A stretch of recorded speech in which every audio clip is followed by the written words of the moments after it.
नमस्कार, न्यूज़ के खास कार्यक्रम में आपका स्वागत है। मैं हूं देवेंद्र कुशवाहा। मध्य प्रदेश में लोकसभा चुनाव की सरगर्मियां बढ़ चुकी हैं। कांग्रेस और बीजेपी के बड़े नेता चुनाव अभियान में उतर चुके हैं। छिंदवाड़ा लोकसभा सीट पर 19 अप्रैल को मतदान होने वाला है। यहां सियासी पारा गर्म हो चुका है। जहां पिता के बाद पुत्र ने संसद में क्षेत्र का प्रतिनिधित्व किया। जी हां, आप सही समझे, हम बात कर रहे हैं कमलनाथ और नकुलनाथ की। पिछले 2019 के चुनाव में नकुलनाथ सांसद चुने गए थे।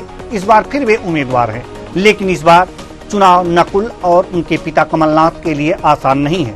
बीजेपी इस बार साम दाम दंड भेद हर रणनीति पर काम कर रही है। वह किसी भी तरह से छिंदवाड़ा को जीतना चाहती है। छिंदवाड़ा को जीतने के लिए बीजेपी ने अपनी पूरी ताकत झोंक दी है। खुद केंद्रीय गृह मंत्री अमित शाह ने मोर्चा संभाल लिया है। ऐसे में सीएम डॉक्टर मोहन यादव का कहना है कि छिंदवाड़ा में कमल खिलने वाला है। सुनिए डॉक्टर मोहन यादव क्या कुछ कह रहे हैं। हम सबका सौभाग्य मध्य प्रदेश की धरती पर हमारे यशस्वी गृह मंत्री छिंदवाड़ा सायंकाल आने वाले हैं। छिंदवाड़ा वो स्थान है जहां लगातार हमें एक के बाद एक अच्छे समाचार मिल रहे हैं। चुनाव की इस बेला में छिंदवाड़ा से कमल खिलने वाला है। हम सब भाजपा के कार्यकर्ता होने के नाते से और भाजपा की जवाबदार सारे पदाधिकारी वहाँ भी लगे। सायंकाल रोड शो होगा और 19 के निर्वाचन को लेकर के ये जो एक नया दौर पहुंचा है, मेरी अपनी ओर से अपनी इस धरती पर बधाई। वहीं पीसीसी अध्यक्ष जीतू पटवारी का कहना है कि वे छिंदवाड़ा में जो कृत्य प्रशासन और भारतीय जनता पार्टी द्वारा किया गया, यह उनके डर को चिल्ला चिल्ला कर बता रहा है। सुनिए जीतू पटवारी कांग्रेस प्रदेश अध्यक्ष ने क्या कुछ कहा। छिंदवाड़ा में जो कृत्य भारतीय जनता पार्टी और प्रशासन द्वारा किया गया, ये उनके डर को चिल्ला चिल्ला कर बता रहा है। राहुल गांधी जी के हेलीकॉप्टर की जांच करना ये महसूस कराता है कि इस देश में लोकतंत्र की हत्या हो रही है। आप देखो, नरेंद्र मोदी जी, भारतीय जनता पार्टी के तमाम नेता, मध्य प्रदेश में भी पूरी बीजेपी धन बल का किस तरीके से उपयोग कर रही है, जग जाहिर है। खुला नाच, नंगा नाच। दूसरी तरफ हमारे पास तो हमारे खाते सील्ड थे, आर्थिक संसाधन की कमी है। हमारे कई कैंडिडेट एक वोट एक नोट की बात करते हैं।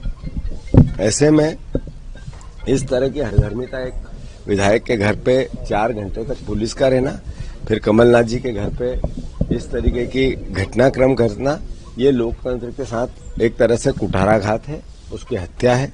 इसकी निंदा पूरी मध्य प्रदेश की जनता ने करनी है। 19 अप्रैल को पहले चरण में छिंदवाड़ा में वोटिंग होगी। इससे पहले देखना होगा कि अग्रेसिव राजनीति मुकाम तक पहुंचती है या भावनात्मक रिश्ता नतीजे में तब्दील होते हैं। ऐसे में सवाल खड़े होते हैं कि क्या बीजेपी की रणनीति छिंदवाड़ा में सफल होगी? क्या छिंदवाड़ा में नाथ परिवार का इमोशनल कार्ड विनिंग फैक्टर साबित होगा? क्या छिंदवाड़ा में कमलनाथ का नाम सियासी इतिहास बन जाएगा? तमाम सवाल हैं जिसका हम जवाब लेंगे। तो कुल मिलाकर के देखा जा सकता है कि छिंदवाड़ा जीतने का पूरा प्रयास बीजेपी के द्वारा किया जा रहा है। छिंदवाड़ा ही वैसी सीट है जो 2019 के लोकसभा चुनाव में कांग्रेस के पास रह गई थी। मध्य प्रदेश में 29 लोकसभा की सीटें हैं। इनमें से 28 लोकसभा की सीटें बीजेपी के खाते में। एक जो छिंदवाड़ा की सीट थी, यानी कि 29वीं सीट, वो कांग्रेस के खाते में गई थी, जो नकुलनाथ वहां से सांसद चुने गए थे। बड़ी विचित्र स्थिति और बड़ी विडंबना है। विडंबना यही है कि यहां पर मात्र 2019 में एक सीट पर कांग्रेस जीत पाई। बड़ी विचित्र स्थिति थी। अब इस बार 29 की 29 सीटें बीजेपी जीतने का दावा कर रही है। वहीं कांग्रेस का यह मानना है कि इस बार कम से कम एक तो नहीं, उससे संख्या बढ़ जाएगी। कैसे बढ़ जाएगी, कहां से बढ़ जाएगी, क्या रणनीति है, ये तमाम बातें हैं। कांग्रेस को अगर जो देखा जाए तो मध्य प्रदेश में तैयारी के लिहाज से बहुत ही उतना उम्दा तैयारी नहीं मानी जा सकती। उम्दा तैयारी इसलिए नहीं मानी जा सकती क्योंकि इंडी गठबंधन जो भी है उसमें अभी बहुत ज्यादा स्पष्टता नहीं हो पाई है। और भी तमाम बातें हैं जो हम करेंगे। हमारे साथ आज इस मसले पर मध्य प्रदेश की राजनीति में कांग्रेस और बीजेपी के क्या स्थितियां हैं और छिंदवाड़ा को जीतने के क्या क्या उपाय बीजेपी कर रही है, आज इसी मुद्दे पर हम चर्चा करेंगे। और चर्चा के लिए हमारे साथ जो मेहमान जुड़े हुए हैं उनसे आपका परिचय करा दें।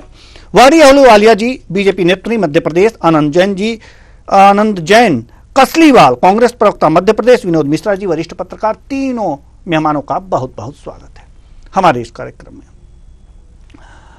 छिंदवाड़ा को जीतने के लिए बीजेपी साम दाम दंड भेद की नीति अपना रही है।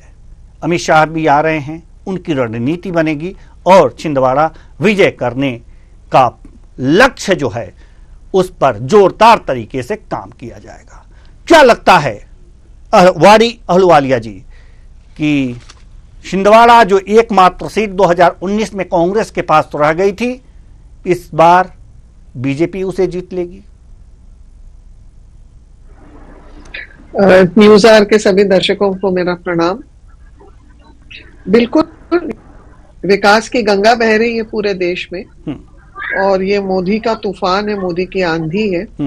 विकासवाद और राष्ट्रवाद की राजनीति है। निश्चित रूप से छिंदवाड़ा में भी कमल खेलेगा और ये मैं यकीनी तौर पर कह रही हूँ क्योंकि आपके सामने अभी आपने कुछ बयान हमको सुनवाए हैं, तो ऐसे नहीं लगता है कि सारी ऊर्जा कांग्रेस के प्रदेश अध्यक्ष भी भाजपा तरफ केंद्रित कर देते हैं कि क्या करना चाहिए, क्या कर रही है, क्या नहीं करना चाहिए, परंतु वो अपनी रणनीति, अपने कार्यकर्ताओं को समन्वय और माहौल में कुछ भी रणनीति नहीं कायम कर पा रहे हैं। लोग छोड़ रहे हैं कांग्रेस, लोग बिखर रहे हैं। उनकी जो ये राजनीतिक दल है, इतने काले घने बादल छाए हुए हैं कांग्रेस के ऊपर, वो कैसे लेकिन कांग्रेस तो कह रही है कि बीजेपी डरी हुई है, इसलिए इस तरह के काम। विधानसभा के चुनाव में भी कहा, आपके सामने परिणाम है। इनके दिग्गज कितने आए हैं आप देख लीजिए। महाकौशल के प्रांत में इस चुनाव के लिए कितनी रैली हुई है इनकी। और ये बहुत स्पष्ट है, मोदी जी ने पिछले 10 वर्षों में ये बहुत स्पष्ट कर दिया है कि जो भी दोषी हैं कहीं भी हो, किसी के भी परिवार से हो, किसी का भी बेटा बाप हो, उन्हें बख्शा नहीं जाएगा। तो परिवारवाद की जो राजनीति है उसको तो हम कर रहे हैं नमस्ते, क्योंकि यही राजनीति के कारण है जो इंडी गठबंधन का भी, जो ये घमंडी गठबंधन है, इसके भी समन्वय नहीं बैठ रहा है। इसलिए तो कन्हैया जी को बिहार से दी नहीं है इन्होंने टिकट, दिल्ली बुलवा लिया है टिकट देने, नहीं तो बिहार से देते। वहां लालू जी को तकलीफ होने शुरू हो गई, उनको भी पुत्र का जो प्रेम है वो जागरूक हो उठा। यही चीज छिंदवाड़ा में है। अपनी क्या है, विरासत बचाने में लगे हुए हैं कमलनाथ जी। तो उनका जो आगे का जो भविष्य है वो बहुत स्पष्ट नहीं दिखाई दे रहा है, इसलिए वो अपने बेटे को उतारे हैं। और बेटा कहाँ तक सफल हो सकता है वो आप और हम स्पष्टता से जानते हैं। वहां पर भी जो जनता है वो क्यों नहीं पसंद करे मोदी जी को। हमारे पास अनेकों कारण है पसंद करने के लिए, कोई छोटे मोटे कारण ही बता दीजिए। नकुलनाथ जी को पसंद करने के लिए कुछ भी नहीं है, सुपड़ा साफ है जी, सुपड़ा साफ है। आनंद जैन जी यहाँ पर अमित शाह आ रहे हैं, रणनीति जो भी बनी है उस पर तेजी से लक्ष्य प्राप्ति की ओर बढ़ने का प्रयास और तेजी से किया जाएगा। ऐसे में छिंदवाड़ा का किला ध्वस्त होता दिख रहा है, जबकि कांग्रेस कह रही है कि बीजेपी डर रही है। किस एंगल से बीजेपी डरी हुई दिखाई दे रही है?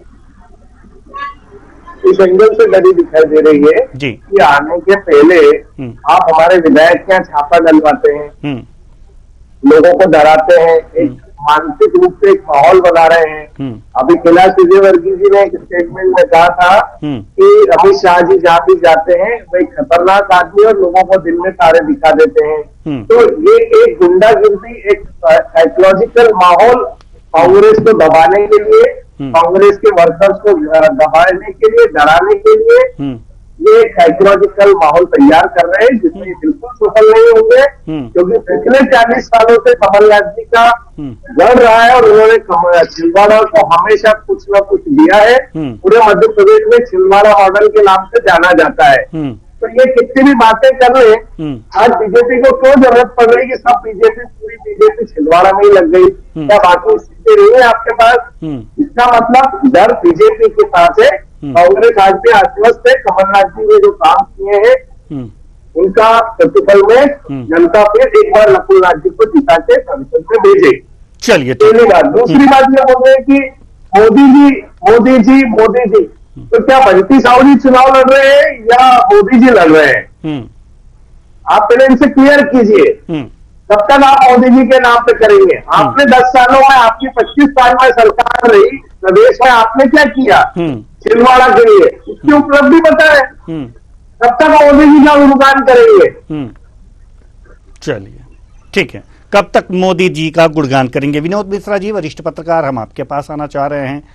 कांग्रेस कह रही है बीजेपी डरी हुई है इसलिए क्योंकि अमित शाह जो है आने से पहले डराने का काम कर रहे हैं, लेकिन कांग्रेस डरेगी नहीं। छापा, विधायक के घर पर छापा डलवाया, अब अमित शाह आ रहे हैं। पूरी बीजेपी लगी हुई है कि छिंदवाड़ा को किस तरह से जीता जाए, क्योंकि बीजेपी छिंदवाड़ा में प्रवेश नहीं कर पा रही है, उसे हार का डर सता रहा है, इसलिए सभी लोग यहां पर आए हुए हैं। क्या लगता है कि छिंदवाड़ा का किला ध्वस्त हो सकता है? बीजेपी की ऐसी रणनीति है या इमोशनल कार्ड या कांग्रेस के पास ऐसा कुछ है जो ध्वस्त नहीं हो सकता? देखिए, कांग्रेस का जो गढ़ छिंदवाड़ा, कमलनाथ जी का गढ़ छिंदवाड़ा है, वह ध्वस्त होगा या नहीं अभी कहना ठीक नहीं है। लेकिन आधुनिक राजनीति के चाणक्य कहे जाने वाले अमित शाह जी का दौरा और उसके पूर्व बंटी साहू के घर में छापा डालना, कमलनाथ जी के घर में छापा डाल करके एक दिन पूर्व इस तरह की जो कार्यवाही की गई है, तो कहीं ना कहीं इसे चुनाव में कमलनाथ के गढ़ को भेदने का एक तरीका ही मानिए।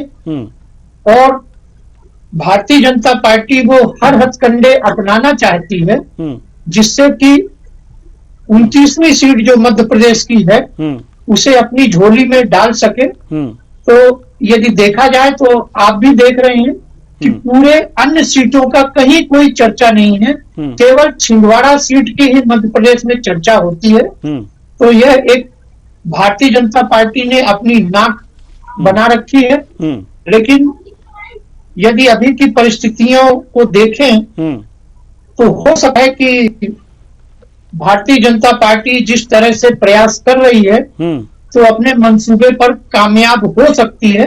लेकिन हम कहें इससे पहले वहां की जनता यह देखेगी कि कमलनाथ जी ने वास्तव में कार्य किया है या केवल राजनीति करते रहे हैं। तो यह तो आखिर जनता ही बताएगी और 19 तारीख को ईवीएम के माध्यम से बता पाएगी और 4 जून को फैसला आ जाएगा कि वास्तव में क्या किया जनता ने, किसके पक्ष में फैसला किया। वाणी अहलुवालिया जी, हम आपके पास आना चाहेंगे। जैसा कि अमित शाह का दौरा है और उससे पहले कमलनाथ जी के घर पे छापा पड़ गया, क्या इसे चुनाव की रणनीति कहा जा सकता है? इसे कह सकते हैं? बिल्कुल नहीं। कुछ गलत काम हुआ था जो आप लोग भी जानते हैं, जो इस राजनीतिक माहौल में और भी बड़ा अपराध था। उसकी जब शिकायत हुई है तो उचित कार्रवाई हो रही है और चोर की दारी में ही तिनका होता है। जहां जहां अपराध हो रहे हैं वहां वहां ऐसे माहौल उत्पन्न होता है और जो जिन्होंने किया होता है कुछ बड़ा कांड तो वो अपने हाहाकार मचाते हैं, चाहे आप दिल्ली हो या आप छिंदवाड़ा में जो हो रहा है वो देख लीजिए, है ना। जो विकास की बात हो रही है तो अभी इतने आंकड़े हैं कि पिछले 5 वर्षों में केंद्र के तरफ से छिंदवाड़ा में जो योजनाएं हुई हैं, ऐसा नहीं है कि छिंदवाड़ा को निग्लेक्ट किया हुआ था। और रही बात अमित शाह की कि वो हमारे भारतीय राजनीति के चाणक्य के हैं। जी हाँ, बिल्कुल। अगर अमित राम होते मोदी जी तो रद्द हुआ नहीं। अगर कांग्रेस सरकार के हम भरोसे रहते तो हमारे कश्मीरी को ये न्याय मिल नहीं पाता। वहां से कितने पंडित हमारे कश्मीरी भाई बहन वहां से पलायन करके भागे गए और ऐसी क्या दशा बनाई हुई हम लोगों की। गुणगान चालू हो गया सर, सब्जेक्ट पे बात कीजिए। दो विधान, दो नेशंस, टू कॉन्स्टिट्यूशन, ऐसे हो ही नहीं सकता है। और इसीलिए ये इन लोगों को इतना चीटा काटता है कि अमित शाह आ गए तो ये डरते हैं, इनको भय है कि अमित शाह अब ऐसा क्या राजनीति खेलेंगे कि भाई हमारा सुपड़ा साफ होगा। डर हमको नहीं, डर तो इनको लग रहा है, इसलिए बौखलाहट में ऐसे ऐसे बयान दे रहे हैं। इन बयानों को अगर आप तूल दें बीजेपी तो फिर दुर्भाग्य है। जी आनंद जैन जी, बीजेपी का कहना है कि कुछ ऐसे कांड कर दिए हैं, चाहे दिल्ली में चाहे छिंदवाड़ा में, जिससे कि ये छापा पड़ रहा है चुनाव का हिस्सा नहीं है और अमित शाह आ रहे हैं इसलिए कांग्रेस डर रही है। ये छापा अभी क्यों पड़ा? अगर कांड हुए तो 5 साल से बीजेपी क्या कर रही थी? हमारे कमलनाथ जी के पीए मिगलानी जी पे आज ही नोटिस क्यों आया? हमारे विधायक से आज ही क्यों जांच हुई? इसका मतलब ये है कि अमित शाह जी के माध्यम से पूरी भारतीय जनता पार्टी गुंडागिरी से, दादागिरी से, प्रशासनिक दादागिरी से कांग्रेस के लोगों को हस्तक्षेप करना चाहती है। अगर ये 5 साल इनको मालूम था तो ये कार्रवाई अभी क्यों हुई? इसका जवाब दे बीजेपी कि अभी क्यों कार्रवाई करते हैं? चुनाव के टाइम में इनको सब चीजें क्यों याद आती है? ये इनकी घबराहट है, इनकी बेचैनी है। ये प्रशासनिक दुरुपयोग कर रहे हैं हर चुनाव में और उसके बाद अपने चाल चरित्र चेहरे की बात करते हैं। इनका आप चरित्र देखिए कि 5 साल की जो कंप्लेंट है वो आज क्यों इन्वेस्ट करते हैं? 5 साल क्या सो रहे थे? 10 साल से आपकी सरकार है, क्या कर रहे हैं आप? जी वारी अहलुवालिया जी जवाब दीजिए उसके बाद। भाई साहब जी वारी अहलुवालिया जी अपराध राज्य है ना, उसके बाद 18 महीने कमलनाथ जी को भी स्टेक चुके हैं और तब भी कितना के होती थी। तो ये उसकी बात ना करें, ना दोहराएं। मैं तो वो भी बता दूंगी इनको। बताइए ना कि चुनाव के पहले ही क्यों? इसका जवाब दीजिए। चलिए वारी जी चुनाव के पहले न्यायिक प्रक्रिया होती है।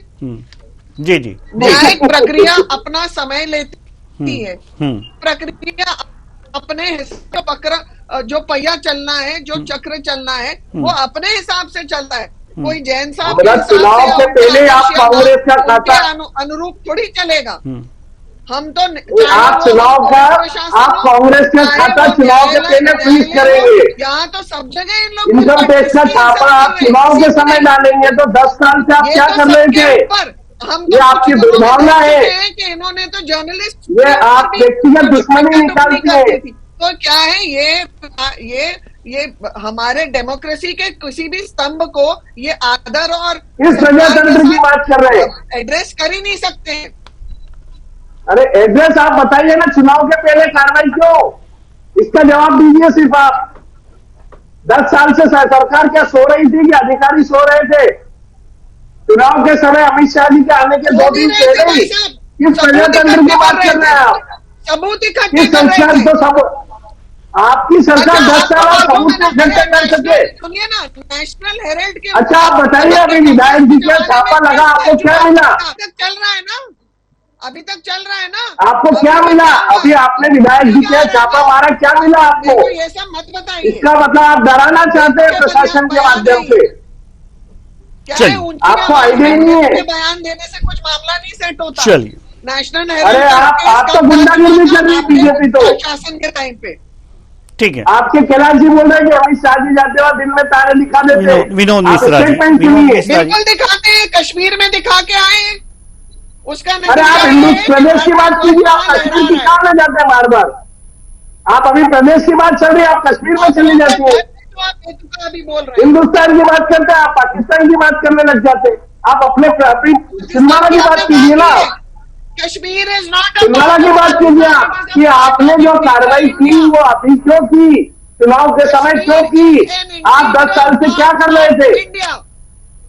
जी बिल्कुल बिल्कुल डॉक्टर वारी अहलूवालिया, जो कश्मीर है वो भारत का अंग है, वो पाकिस्तान का अंग नहीं है और रहेगा और हमेशा रहेगा। और हम जी कोई भी ले पहले से है, बिल्कुल इनके बोलने से थोड़े। जी जी पहले से है वो तो। बिल्कुल बिल्कुल बिल्कुल ये चिल्ला चिल्ला के बोले उससे होता क्या है। पता है ना ट्रीटीज में आप लोग क्या क्या गिफ्ट कर चुके हैं, वो भी बता दूं। अरे आपने तो IDX ला के हमारे सैनिकों को मरवा दिया आपकी सरकार में। छोड़िए इस कश्मीर की बात कर रही है आप, 40 लोग मरे हैं IDX में आपकी इंटेलिजेंस फेलियर में। आप किस कश्मीर की बात कर रहे हैं? आप घुमाइए मत बात को, आप हमारी कार्रवाई की बात कीजिए। कद्दावर नेता हैं जो भगवा आतंकी के नाम से हम लोगों को संबोधित चलिए करते हैं। चलिए चलिए चलिए चलिए ठीक है। विनोद मिश्रा जी बात छिंदवाड़ा की हो रही है, छिंदवाड़ा की रणनीति की हो रही है। अमित शाह आ रहे हैं और इसको लेकर के काफी बीजेपी उत्साहित भी है। और कांग्रेस को कहा जाए तो अभी भी कांग्रेस ये जरूर कहेगी कि कमलनाथ और नकुलनाथ की जो जोड़ी है बाप बेटे की, वो यहाँ पर सफल हो जाएगी। अब सफल होती है या नहीं होती है बात की बात है, लेकिन विनोद मिश्रा जी सवाल आपसे ये है कि जो भी रणनीति बनाई जाती है और अगर जो छापे होते हैं तो बीजेपी चुनाव लड़ रही है, बीजेपी तो छापे नहीं डलवा रही है। डॉक्टर अहलूवालिया जी कह रही हैं कि एक प्रोसेस होता है और प्रोसेस के अनुसार जब सबूत इकट्ठे हो गए तो छापा डाला गया। इसमें कोई चुनावी रणनीति का ये हिस्सा नहीं है। ऐसे में बयान को, डॉक्टर वारी अहलूवालिया के बयान को कितना हम सही माने राजनीतिक परिदृश्य को देखते हुए मध्य प्रदेश के? देखिए, राजनीतिक परिदृश्य से और सत्ता में बैठे राजनीतिक दल की सोच को यदि देखते हैं तो आप ये मान के चलिए कि चुनाव के समय वो सारी प्रक्रियाएं, वो सारे हथकंडे और ये सारी योजनाएं अपोजिट पार्टी को प्रभावित करने के लिए या हतोत्साहित करने के लिए की जा सकती है। और इसमें कोई भी दो राय नहीं कि प्रशासन प्रत्यक्ष और अप्रत्यक्ष रूप से सरकार के नियंत्रण में रहता है। कहने को भले वो निर्वाचन आयोग का रहता है, लेकिन इशारे और दिशा निर्देश कहीं ना कहीं उसका पालन हमेशा से किया जाता रहा है, चाहे आज भाजपा है और इसके पहले कांग्रेस रही है। तो सभी राजनीतिक दल इस अवसर को और अपनी ताकत को किसी न किसी रूप से चुनाव में प्रयास करके अपने पक्ष में लाने का कार्य करते हैं। और यह भी सही है कि चुनाव के 2 दिन पहले, 3 दिन पहले इस तरह के यदि कोई छापे पड़ते हैं या राजनीतिक दलों के खाते 15 दिन 20 दिन पहले सीज किए जाते हैं तो इसे कूटनीतिक का हिस्सा ही माना जाना चाहिए, क्योंकि इसके लिए आपके पास पर्याप्त समय रहता है। उस समय आपको ये करना था। लेकिन जिस तरह से छिंदवाड़ा में विधायक जी के यहाँ छापे डले और उसके अनुरूप परिणाम ना निकलना, तो यह केवल छिंदवाड़ा में भाजपा की जीत के लिए किया गया कृत्य माना जाएगा। और ये मानिए कि भारतीय जनता पार्टी के जो अमित शाह जी हैं, जब वो मंच पर आते हैं तो मंच पर आकर के क्या कहते हैं, उससे ज्यादा प्रदेश की जनता हो या देश की जनता यह जानने की उत्सुक रहती है कि मंच के बाहर या पर्दे के पीछे उनके ऐसे कौन से कार्य हैं जिससे भाजपा को लाभ होता है। तो मैंने इसके पहले भी कहा था कि अमित शाह जी आधुनिक राजनीति के चाणक्य हैं। तो उनके कार्य जो है मंच से बोले जाने वाले भाषणों से हटकर अंदरूनी कार्य जो होते हैं, कितना भारतीय जनता पार्टी और उसके प्रत्याशी को लाभ पहुंचाया जा सके और विपक्ष को या प्रतिद्वंदी जो प्रतियोगी होता है उसे किस हद तक नुकसान पहुंचाया जा सके, इसमें अमित शाह जी माहिर हैं, इसमें कोई दो राय नहीं। और ऐसे राजनेता हर दलों में हो तो ये मुकाबला और रोचक हो सकता है। चलिए, लेकिन एक बात, ये जो छापे वाली बात है, हाँ बिल्कुल आ रहे हैं हम आपके पास। आपने इसके लिए धन्यवाद आपको। जी हम आ रहे हैं आपके पास। विनोद मिश्रा जी, सवाल यहाँ पर यह है कि अगर जो छापे राजनीति से प्रेरित होकर के डाले गए हों या नहीं डाले गए हों, इसका लाभ जो है क्या जरूरी नहीं है कि बीजेपी को ही मिले? यह भी हो सकता है कि सिंपैथी जगह जनता की कि चुनाव चल रहे हैं, सरकार छापे डलवा रही है, तो एक उल्टा सिंपैथी भी जागृत हो सकती है जनता के बीच और कांग्रेस जागृत कर सकती है। फिर उसके लिए तो कांग्रेस के लिए फायदा हो जाएगा। ये बिल्कुल आपका कहना सही है कि जब इस तरह की कोई घटना कारित की जाती है या जांच या छापे डाले जाते हैं और उसका परिणाम या जनता के बीच वो प्रकट नहीं हो पाता है, तो ऐसी स्थिति में सहानुभूति तो उस दल को मिलेगी जिस दल के खिलाफ छापे डाले गए हैं। जैसा कि कांग्रेस विधायक के छापे के दौरान ऐसी कोई चीजें ना मिलना, लेकिन इसका परिणाम हम जो मानेंगे वो तो रिजल्ट आने के बाद ही मान सकेंगे कि जनता में वास्तव कांग्रेस के बीच सहानुभूति इन छापों के दौरान प्राप्त हुई है या उसका उल्टा ही असर पड़ा है। जी बिल्कुल। तो इसलिए अभी यह कहना थोड़ा ठीक नहीं है, क्योंकि यदि कांग्रेस वहां से चुनाव जीतती है तो वर्षों से की गई कमलनाथ की मेहनत। लेकिन सवाल यहाँ पर यह भी है ना, यह सवाल यहाँ पर यह भी है कि अगर जो बीजेपी छापे डलवाती है तो ये इतनी आश्वस्त कैसे है, या सरकार छापे डलवा रही है तो इतनी आश्वस्त कैसे हो सकती है कि नहीं, सिंपैथी गेन विपक्ष नहीं कर पाएगा और ये छापा हमारे पक्ष में ही जाएगा? इतना रिस्क कैसे ले सकती है सरकार? देखिए, सरकार का यदि देखा जाए तो रिस्क का पॉइंट ही छिंदवाड़ा है जी, और उसमें यदि 5% भी प्रभावित कर सकते हैं तो इसकी नीति होती है बदनाम करने की जी। तो बदनाम करने की नीति के तहत यदि थोड़े से भी वोटों के औसत परिवर्तित हो जाए, स्वाभाविक है कि जीत हो सकती है। कई बार क्या होता है कि बड़े बड़े जो समाचार पत्रों और ये चीजें आती है तो छापे की बात तो आती है, के साथ एक सहज व्यक्ति ये मानता है छापे की मिल गई तो चीजों को हटा दिया गया, या कमलनाथ को जो अंदरूनी किस्से चलते हैं क्षेत्रों में, उस कारण से भी कभी कभी इस डैमेज को कंट्रोल किया जाता है जी, और सहानुभूति की लहर के माध्यम से प्राप्त करने के लिए ये योजना की जा सकती है। अब चूंकि हमारे पास समय नहीं है कि इस चर्चा को और आगे बढ़ाएं, बहुत बहुत धन्यवाद तीनों मेहमानों का, आप आए और अपने अपने विचार साझा किए। कुल मिलाकर के देखा जा सकता है कि जो भी राजनीति है, छापे की राजनीति है, कोई जरूरी नहीं है कि जो दल छापे डलवा रहा है या जिस पर आरोप है कि सत्ता पक्ष से छापे डलवा रहा है वह उसके पक्ष में ही हो सकता है कि कुछ न मिलने की स्थिति में जो विपक्ष पर छापे पड़ रहे हैं वो पक्ष या वो विपक्ष सिंपैथी गेन कर जाए जनता की और उसे चुनावी लाभ मिल जाए। ऐसे में यह कहना कि वास्तव में सत्ता छापे डलवा रही है कहीं न्याय संगत नहीं लगता है, और अगर मान भी लेते हैं तो क्या इतना रिस्क छिंदवाड़ा में बीजेपी लेगी, यह भी सवाल है। लेकिन जहां तक बात छिंदवाड़ा की है तो बीजेपी जीतने के लिए साम दाम दंड भेद सभी लगा रही है, लेकिन कांग्रेस भी कम नहीं है। कमलनाथ और नकुलनाथ एक तरह से छिंदवाड़ा के विकास के लिए बहुत से काम किए हैं और उन विकास के कामों को गिना गिना कर भावनात्मक रूप से लोगों को भावनाएं जागृत करके अपने प्रति सिंपैथी गेन करके हो सकता है कि ये चुनाव जीत भी ले। लेकिन क्या होगा क्या नहीं होगा ये तो आने वाला वक्त ही बताएगा, क्योंकि छिंदवाड़ा में अब आधुनिक भारत के चाणक्य कहे जाने वाले अमित शाह आ रहे हैं और उनकी रणनीति क्या होगी, कौन धराशायी होगा, कौन से व्यूह की रचना होगी, ये तो आने वाला कल ही बताएगा। फिलहाल इस कार्यक्रम में इतना ही, मुझे दीजिए इजाजत, नमस्कार।